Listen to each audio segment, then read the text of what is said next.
said. "Till the Jerrys chucked him out. Of course, they chucked everybody out. Had to, really, considering." "So you speak German?" Liz said. "Thank God somebody does.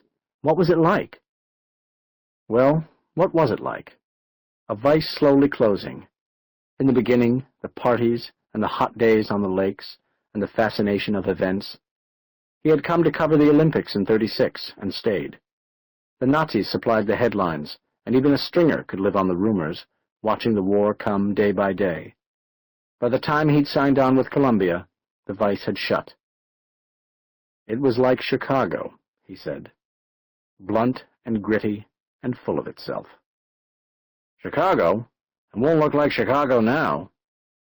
This, surprisingly, from the bulky civilian in a business suit, introduced at the airport as a congressman from upstate New York. "No, indeed," Brian said. "Whole bloody country's one big bomb site. Do you mind my asking? I've never known. What does one call a congressman? I mean, are you the Honorable?" "Technically, but we just use congressman or mister." "Mister. Very democratic." "Yes, it is," the congressman said, humorless. The congressman turned to the young soldier wedged next to him, a last-minute arrival, no duffel, maybe a courier. He was wearing a pair of high riding boots, and his hands were gripping the bench, his face white under a sprinkling of freckles. "First time in Berlin?" the congressman said. The soldier nodded, holding his seat even tighter as the plane bounced. "Got a name, son?" making conversation. "Lieutenant Tully." He gulped, covering his mouth. "You all right?" Liz said. "Here, just in case." She handed him a paper bag. The plane dropped slightly. The soldier groaned. Jake shut his eyes. Not long now. What would she say? 4 years. But maybe she'd moved. No, she'd be there. A drink at the cafe down the street, catching up, years of stories. Unless they stayed in.